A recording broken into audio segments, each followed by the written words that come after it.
Hey guys, hello everyone.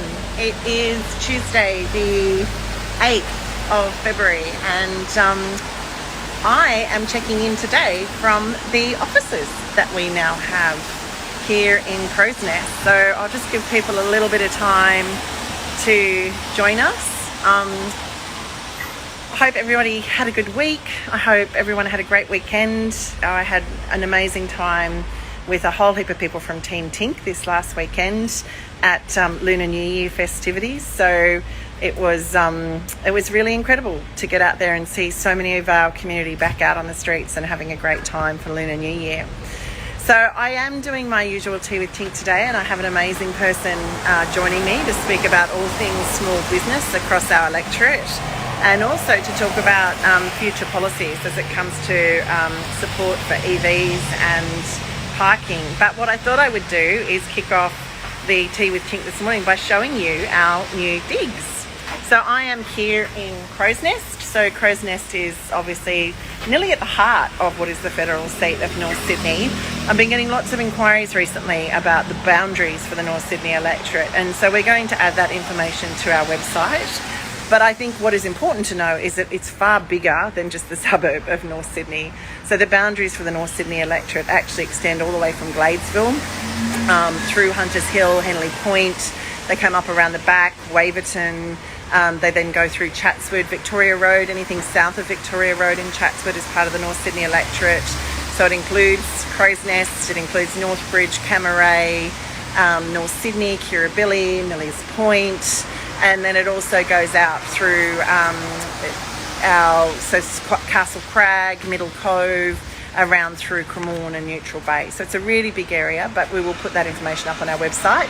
We chose this area of Crow's Nest because, as you can see, you might be able to see behind me, this is quite a busy road. So this is Albany Street behind me.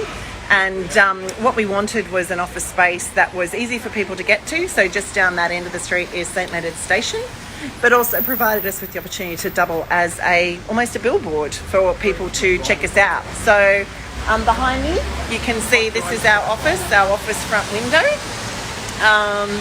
And just so you know exactly where we are, this is the major intersection. I'm about to turn you around. So that is the Willoughby Road intersection. As you can see, there's the Day-Night Chemist on the corner, which is pretty well known, and Charlie Lovett on the other corner. But come with me into our office. Now, technically, I'm supposed to put a mask on to do this, so I'm literally just going to cover my mouth very quickly. Look, we have visitors in our office today, so lots of volunteers dropping by, merchandise being collected. Say hi, guys. How are you? Hi. Going out like hotcakes. Look at the doggy bandanas. I think we're actually sold out. Hi. Yeah, apparently, if you missed out on the doggy bandanas, it's too late. We're sold out at the moment. Can you see my doggy? There he is. He's not my doggy, but he's our doggy today. I'm going to duck through our office. So this is our workspace. As I said, everything's happening at the moment. We've got our media team here, Eleanor, Taz, our comms team, David, who has joined us to help out with all things that need to be done. Treen, sitting up here in the back corner so you can see everything that's going on. And then I will let myself into our boardroom. It'll suddenly get much quieter. I hope everybody is really well today. As I said, it was a great weekend on the weekend with Lunar New Year, and very excited to be back for this week. We've got a whole heap of events coming up this week. Before we go into event mode though, I wanted to take an opportunity this week to actually check in with somebody who's been really intimately involved with what it has taken to establish and run a business during the last 2 years, with COVID being something that has impacted us. And so I'm actually very happy today. I'm going to be joined by Kieran Fitsall. So I'm just going to find him because I think he's on, but may not have requested to join. There we are, the Sailor Bar. I'm hoping this will be up. I'll give him a second to join. Are you there, Kieran? Oh, this sounds like him. Hi. Hi there, good morning. Good morning. Thank you so much for joining us this morning, Kieran. Now, this is the awkward bit, so I'm going to just talk about you for a minute, okay? And you have to listen to me as I do that so that everyone kind of understands your background. Now, I have to say, I had the pleasure of meeting Kieran and his partner when they opened an incredible new bar in the suburb that I actually live in here in North Sydney, up in Northbridge, and he's just an amazing guy, and it's been a business that has brought so much to our community in terms of spirit and connection. But just so you know a little bit about Kieran, he actually started his English, so we won't hold that against him, but he started his career in Westminster City Council in the parking team 1994 and went on to become the Services Development Manager in Parking Services in 2009. He actually ended up managing the largest parking operation in Europe, which I think is a really incredible part of him that I never knew until I started digging into him. He went on to become the head of service improvement and transformation in 2014, and he has since been involved in UK tech mobility startup called Happyway, which is designed to make parking easier, and he, as their regional director for Asia Pacific. Since 2020, he's undertaken a number of consultancy roles in the government arena, but alongside that, as I touched on, Kieran also owns a restaurant and bar, The Sailor, in Northbridge and Sydney, and takes a really keen interest in the community, supporting local groups and working with councils to help improve the local area.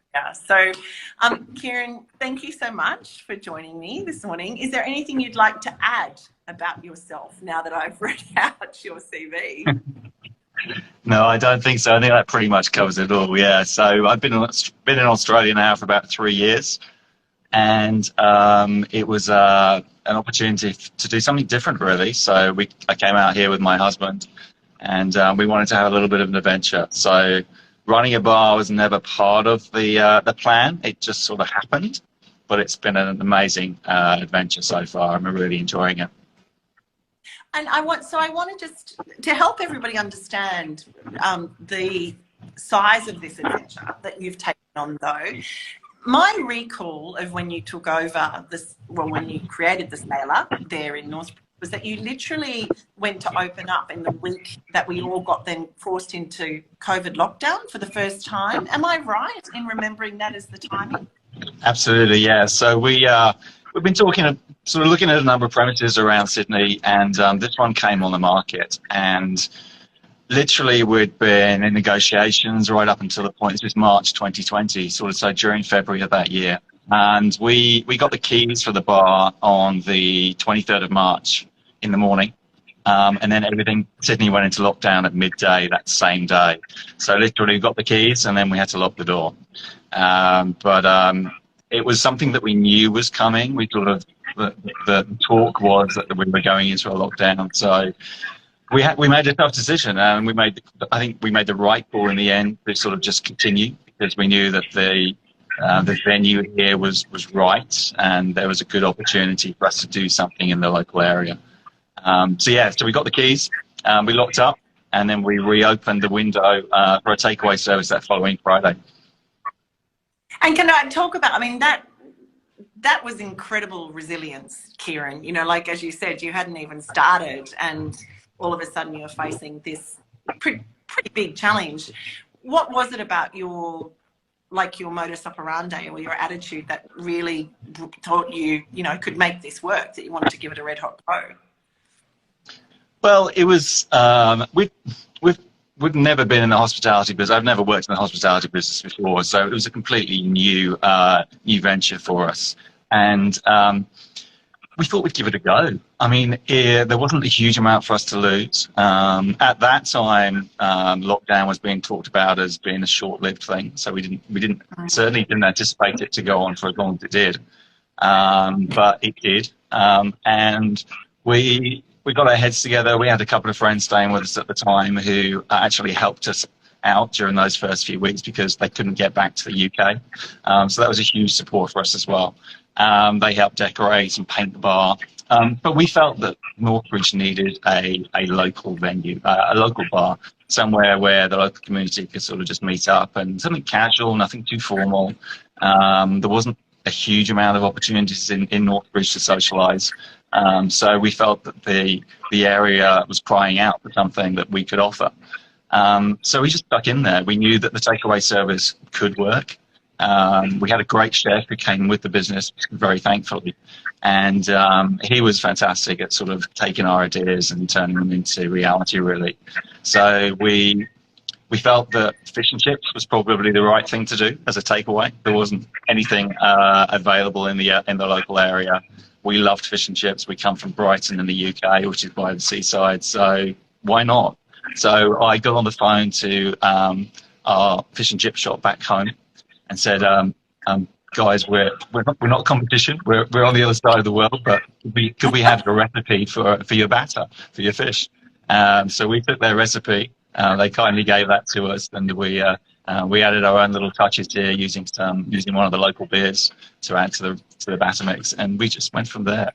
I think, though, for us, the turning point, or the thing that really sort of got people talking about us, was the takeaway cocktails, because obviously the rules did change, which allowed premises to serve alcoholic drinks to take away. So that for us was a bit of a game changer, and people were enjoying and starting to enjoy and starting to talk about the cocktails from the sailor. So the little red and white straws, and people going for their daily walks. It became a bit of an institution in Northbridge.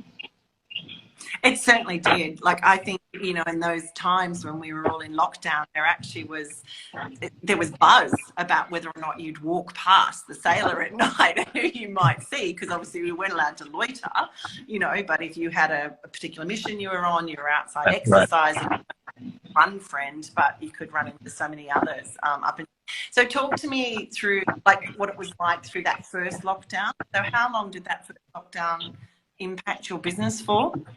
So that was so 23rd of March through to sort of almost the end of June. So that was the first period of lockdown. So we weren't actually able to open the doors until sort of the end of June, and that for us was gave us the opportunity to learn the business. So thankfully because like I said, no experience coming into hospitality. So during the lockdown period, we were able to perfect some of the menu ideas that we had going forward. We taught ourselves how to create some great cocktails. So we created a couple of cocktails, especially for lockdown, the Quarantini and the Pink Suburbia cocktails, which we wanted to sort of we felt were right for the time. Using one of our specialties here is gin. You can probably see behind me, there's a big long shelf of gin there. We have over 80 at the moment. But the cocktails was something that we felt, okay, that's going to work. And we're a gin bar. We wanted to specialize in that, so we created some amazing gin cocktails. But I think the best thing about that lockdown period for us was just meeting people. So obviously we were only able to have the windows open. And but through that, we met the locals. People started coming back, and not just to sort of pick up their food or pick up a cocktail, but to have a brief chat and get to know us a little bit better, and us to get to know them. So we met a lot of locals during that initial period, and those locals have continued to support us, and that's what made us feel part of the community. And that's what we wanted. We lived in Northbridge at the time, and we wanted to integrate. We wanted to become part of a local community, because that's what we missed from back home, because we come from a small village, and the local community is so important. And so obviously, you know, we've gone through another year now, and we've had closures and reopenings, and, you know, limits on number of people in your venue or any venues. How have you found? What's it been like for you running, a hospitality business during the last couple of years? And I've noticed you've talked about the importance of your connection to community, but do you think that that's been something that's actually really enabled you to keep on getting up and keep coming back to the bar kind of thing, despite the challenges? I think it has. I mean, we're in a fortunate position that I think lockdown created this environment whereby people had to stay local. They couldn't travel, couldn't go into the city. So even after lockdown ended, the restrictions still meant, and there was some uncertainty, and people were concerned about travelling too far or going out. So that for us, I think, was a benefit because it allowed people to come to a venue. It's a smallish venue; it's not huge, although we did expand sort of a year after we bought the place. But it's allowed people to sort of feel comfortable and feel safe. And we've been we're very vigilant about making sure that we follow the rules and restrictions, albeit the restrictions did keep changing, and it's been very difficult as a venue manager to keep up to date with what the restrictions are and accommodate that. And I've lost track of the number of times I've had to revisit our COVID safety plan. And it was a necessity. It was something that we had to do. But it has been damaging, I think, on a lot of small businesses, many of whom you see the empty shop fronts who have not survived. I mean, we got no support as a new business through first lockdown. We got absolutely no support from the government because we were a new business. So we had no accounts. We had no ability to sort of demonstrate what our earnings were in the previous financial period. So we just had to push through it. Fortunately, second lockdown, we'd been up and running for over a year. So we did get that government support in the second round of lockdown, and our staff did as well. So that for us, I think, and was really crucial and allowed us to keep going through that second period, which was 15 weeks of doing a takeaway service again. But we've had to be creative. We've had to be creative and adapt all the way through. So during that second lockdown, we looked at what we could do in terms of offering something a little bit different. We created some cocktail packs to take home. We got together with our local suppliers. So all the suppliers were very sort of small and niche. And we created sort of hampers and food packs and cocktail packs, and just to sort of create an online presence as well, which was necessary because there's only so much trade you can do as a takeaway through the drink service. But we did see through the end of that first lockdown, people started to come in the door. They were interested, they heard about us, there was talk. And we just tried to make the place a very fun, easygoing, casual environment. And like I said, we expanded into the unit next door to us, which was, unfortunately, it was a flight centre and didn't survive the first lockdown as they sort of consolidated their premises. But for us, that was a huge bonus, really, because it allowed us to double the venue size. And we now feel that we have a venue which is just really accommodating. It's not too big, it's not too small. Through lockdown, through those restrictions, we're able to space the tables out and just make people feel safe and comfortable. It's really interesting though, Kieran, because I'm struck by the observation that, you know, clearly a lot of what you've been able to do with Fitsall there in North is through your own determination and your own capacity to kind of pivot when you recognised. I think it sounds like you really spent time looking at what was coming down the pipeline and kind of going, well, if that's going to happen, we need to be prepared, and how will we face into that rather than face away from it. As you said, there seem to be a lot of empty shops, not so many in that Northbridge strip, although I know we have lost a couple of businesses there that, you know, had been there for a long time, including the coffee shop down the road, Schmooze, which I think had been there for over a decade.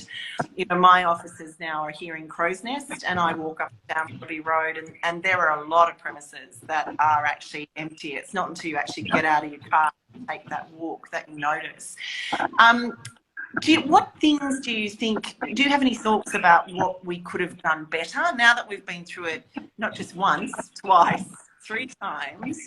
What are the sort of things that you think could potentially be offered more by either our local councils, our state government, our federal government? How do we support people better as we go through these? Because one thing is true, COVID's not going anywhere. You know, we don't have a cure for it. So actually the reality is we're due a new strain sometime soon.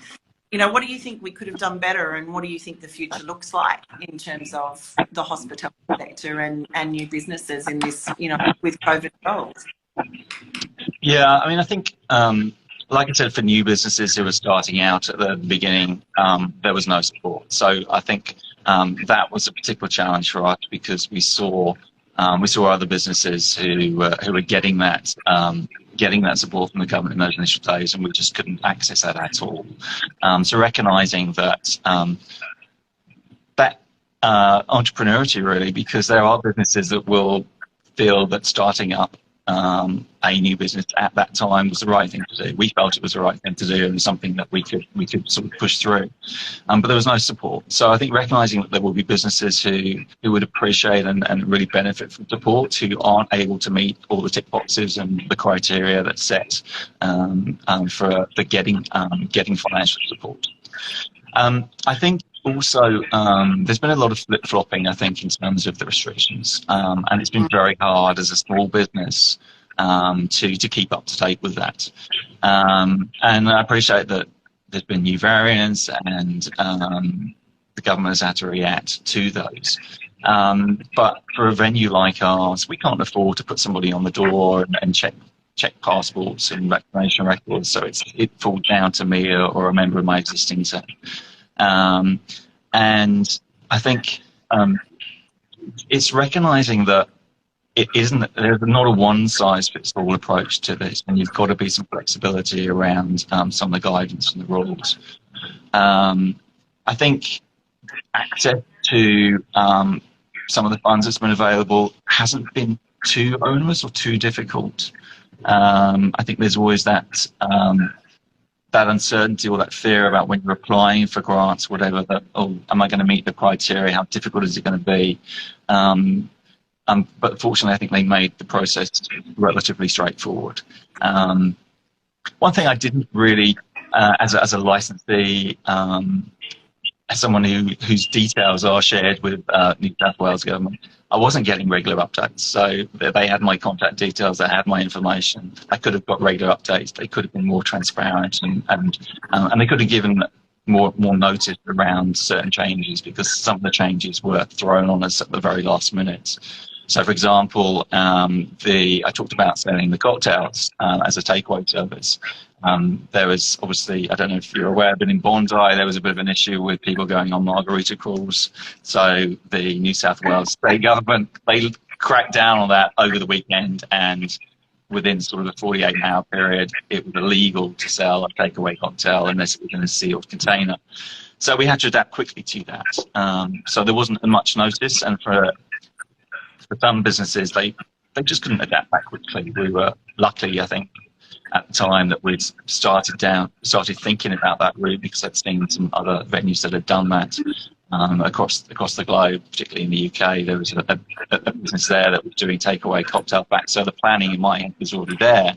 But for a lot of businesses, that was just thrown upon them at the last minute. It's like, oh, what do we do? That's a huge part of our revenue stream, and we have to sort of think quickly about what we can do.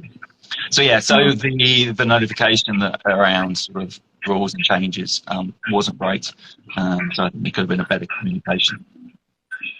So it's interesting, because I think I've heard that feedback a number of times now from a number of different sectors, and it kind of relates to being able to make finances available easily and quickly, and actually recognising that, yeah, there were still people who were going to be opening businesses at that time, rather than, you know, only making support available to those who were already well established. You know, I think in terms of the JobKeeper and the grants that were offered, there's no doubt they made a significant impact on our business, but there were definitely our business community, but there were definitely people who missed out.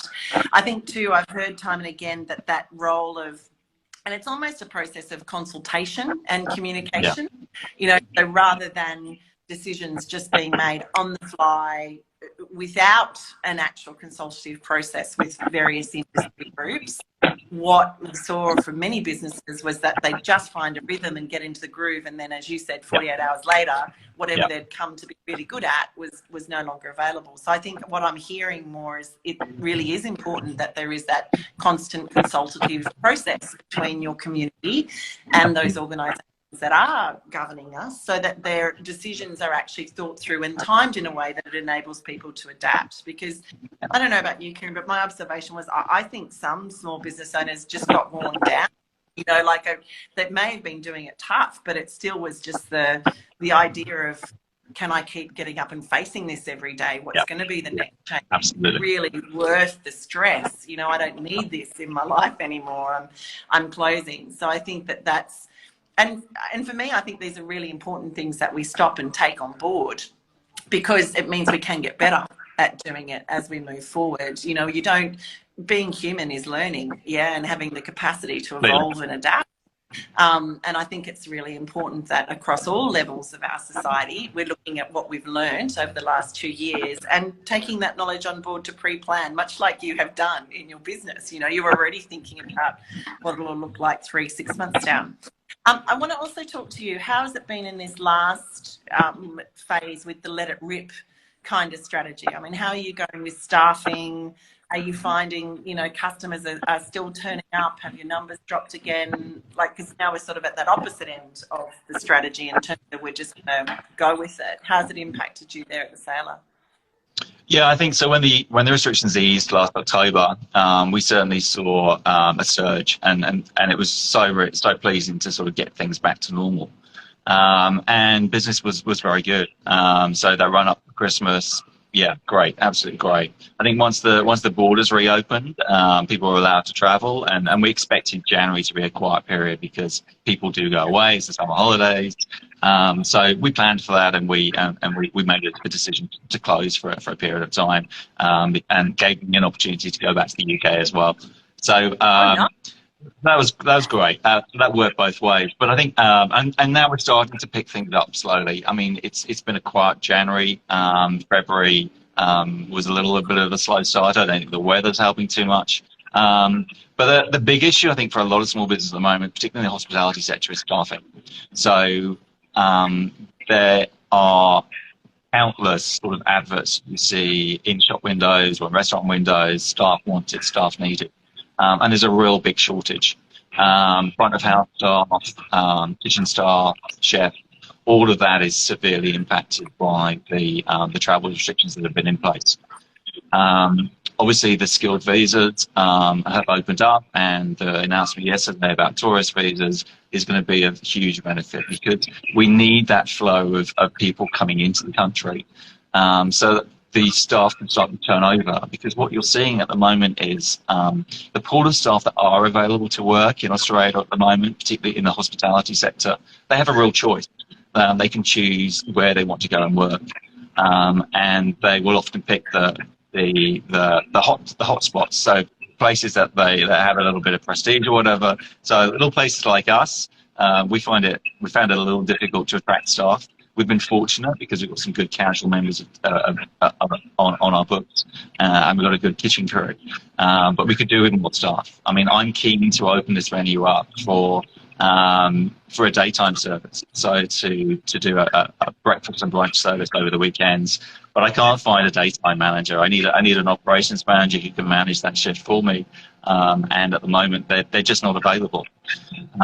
So once that influx of visitors and working holiday visas starts to flow through, hopefully what that would do is cause some rotation, and create opportunities for people to sort of to move around the hospitality sector, because that movement just isn't happening at the moment.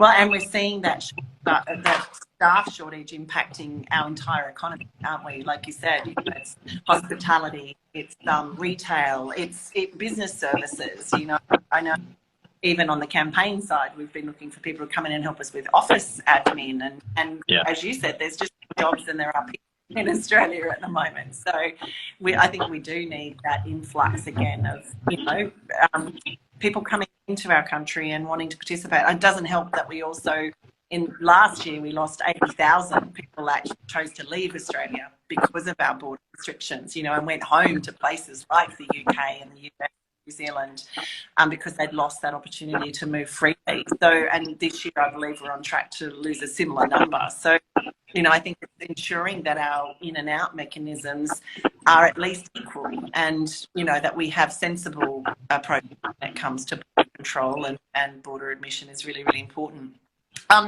So I want to know, I want to jump from your small business brain to your traffic and parking management brain and ask you to tell me a little bit about the stuff that you have done previously, because obviously EVs are a really hot topic at the moment. You know, we have serious issues getting EV stock here in Australia because of a lack of fuel emissions standards. You know, we're very much at risk of becoming a dumping ground for internal combustion diesel engines. But I just, given all the experience you've had in this space, what are some of the things that you think that we as a community should be looking at? And again, applying your forward-thinking brain, what are the things we need to be prepared to advocate for and support in the next 2 to 3 years if we do want to see a significant increase in electric vehicles across our community? Well, I think, when I first came to Australia 3 years ago, obviously one of the first things on the list was to go and buy a car. There wasn't a choice really around electric. It just wasn't an option. And the infrastructure here wasn't available and still isn't available. The thing that astounded me the most, though, was the dealer that we were buying the vehicle from was trying to push a diesel car onto us. And we were like, no, I'm sorry, I'm not buying diesel. Why would I buy diesel? They're going to be extinct within the next 5 years. And he was sort of gobsmacked and astounded when I sort of said, no, in the UK, you just don't buy a diesel because the government, they're going to be banned by 2025 or 2030 or whatever, whichever, depending on the country you're living in. So that really was a bit of a shock. Obviously, with my background in transportation, EV was the route that local government and that the UK government was taking. So everything was focused on getting that infrastructure in place. So one of the last things I did before I left my role at Westminster was to get that electric vehicle charging infrastructure in place within London. So one of the things that prevents a lot of people from thinking about going electric is that fear of range anxiety. So not being running out of a charge and not having the ability to be able to charge that vehicle. And in a city like London, similar to Sydney, there isn't a huge amount, well, certainly in Westminster, there wasn't a huge amount of on-street or off-street parking, sort of driveway parking. So that infrastructure had to be provided in the streets. And getting that infrastructure in was absolutely critical to the uptake of people driving EVs in London in particular, because they knew that when they got to their destination, they could charge their vehicle. I think as you rightly say, the situation here in Australia is quite different, and we're good. We're probably, I hate to say it, maybe 10 years behind. But I think what happens in Australia with technology advances is that Australia is very quick to catch up. So I think that those adoption rates of the EV will increase much more quickly than adoption rates have done in European countries. But it is dependent on those emissions targets. They're having emissions targets in place here in the country, because the vehicle manufacturers, they have to sell electric vehicles in Europe now because they're incentivized to do so and disincentivized to sell polluting vehicles like diesel. That doesn't exist here at the moment, and that has to change for there to be a marketplace for the vehicle manufacturers to sell EV here. Otherwise, they will continue to dump those diesel vehicles here. And that will be a sad state of affairs. So as individuals, thinking about your choice of vehicle, I think if you are a city dweller, think about how often you're using your vehicle. Think about how many kilometres you're travelling. Can you make do with an electric vehicle? There are some great models out there now. I appreciate not all of them are available here in Australia, and the second-hand market isn't as prolific in terms of the amount of vehicles that are available as it would be in Europe. But the cost of those vehicles will start to come down, and I think over the next 5 years, hopefully sooner than that, people will get more choice. But it's not just about having the vehicle; it's about thinking whether or not you need the vehicle. And I think when you do live in a city like Sydney, the transport infrastructure is pretty good. It's not great; it's pretty good.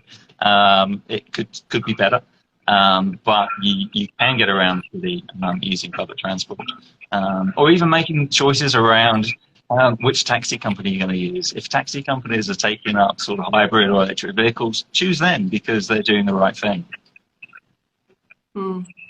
I think all of that is such incredible insight to offer, Kieran, because I think, as you just said, it's not as simple as just bringing in EVs and starting to sell them off the lot. You know, I think we do need structural reform, and that is where our federal government is actually in the best possible position to send really clear signals to the market about what sort of country we want Australia to be. So I'm a mechanic's daughter originally. My dad has been a mechanic my entire life, and my mind boggles that we have such poor fuel emission standards in our country. I don't think Australians actually realise that. You know, we have some of the worst fuel emission standards in the world here, which does mean that we get really inefficient cars sold here. So even something as simple as, and it's for a long time now, there's been advocacy around fuel emission standards being brought in Australia, and it's just kept hitting a brick wall because there hasn't been enough momentum behind it from consumers.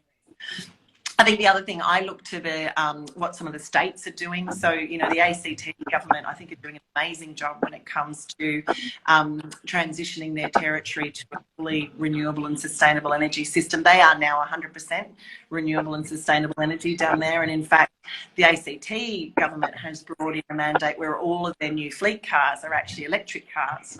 And they're doing that. Absolutely the right thing to do, yeah.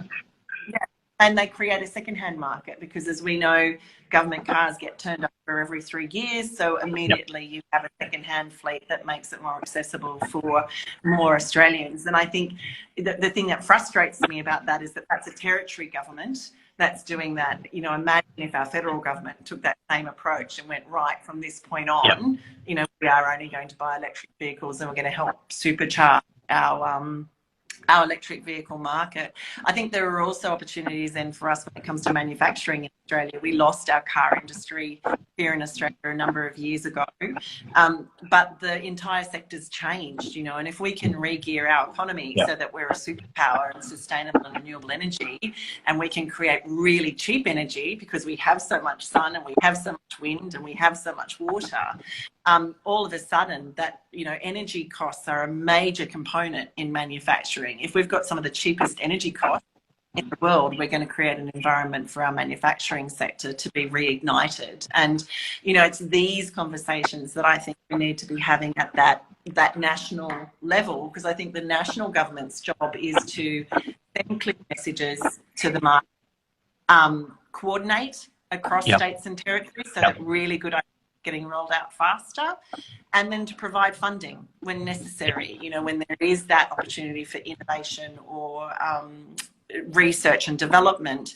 That's where the federal government should be stepping in. And it's about leadership for me. Honestly, I just it's leadership. You know, I watch you in the work that you've done with your own small business and also the work that you've done around EVs. What I hear is somebody who is constantly looking at the bigger picture and going, well, where are we going next?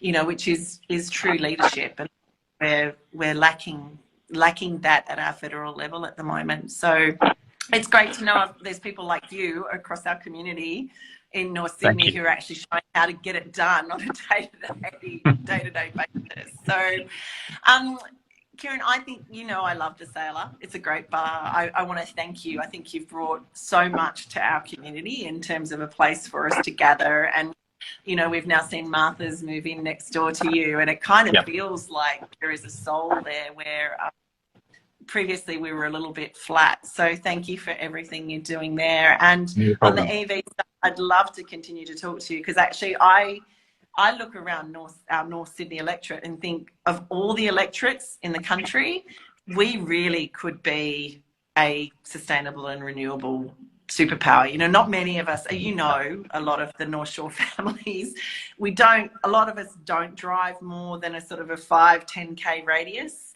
on most weekends, dropping kids at sport, if that's what we're using our car for. Wouldn't it be amazing if we could be, one of the first areas to move to that full EV potential, and also translate it to our public transport sector, electric buses, making sure that we are actually early adopters would be incredible. Indeed. Yeah, don't get me started on buses. They're so noisy. Oh, well, actually, I said that to someone the other day. I think one of the things we kind of don't really talk about is actually the move to electric vehicles actually also brings down all our noise pollution, like marketably.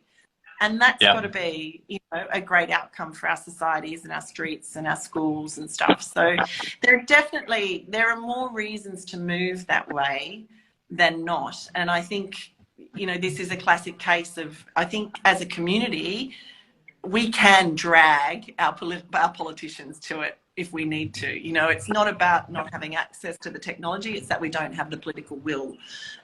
So if we can send really strong messages that actually this is important enough for us, your policies around this area will change how we vote, then we'll start to see the movement. Because at the end of the day, I hate to say it, but I think sometimes that's what politics has become about in this country, staying in power. So I know I'm running as an independent, and the thing that I most love about it is that it just gives me an opportunity to have a different conversation every day and make sure that our voices are being heard at that federal level. So thank you for giving me your time. You're doing a great job, Kylea. Thank you. Well, it's still a really long way to go, but at the end of the day, it's because of people like you and everybody else across this electorate. We are full of thinkers and doers, and I just think actually our voice deserves to be heard in Canberra. We can help make it much, much better, make a big difference. So thank you for today. We'd love to chat again. Thank you. If you have any other ideas, about how we drive our area towards that EV adoption faster, a massive call out. And everyone that I've seen log on today, I know are already customers of yours. I've watched the names come up in the feed. But if you have not checked out the Sailor in Northbridge, please drop by and say hi to Kieran and his crew. They are an amazing team. And the gin bar, I hate to say I can speak from experience, is delicious.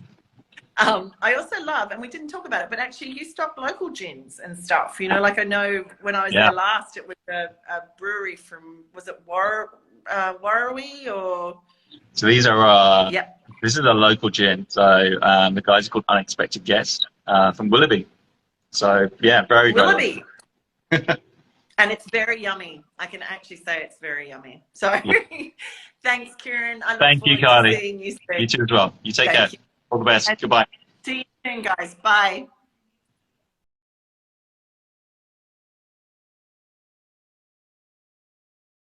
Authorised by Kylea Tink, North Sydney, New South Wales.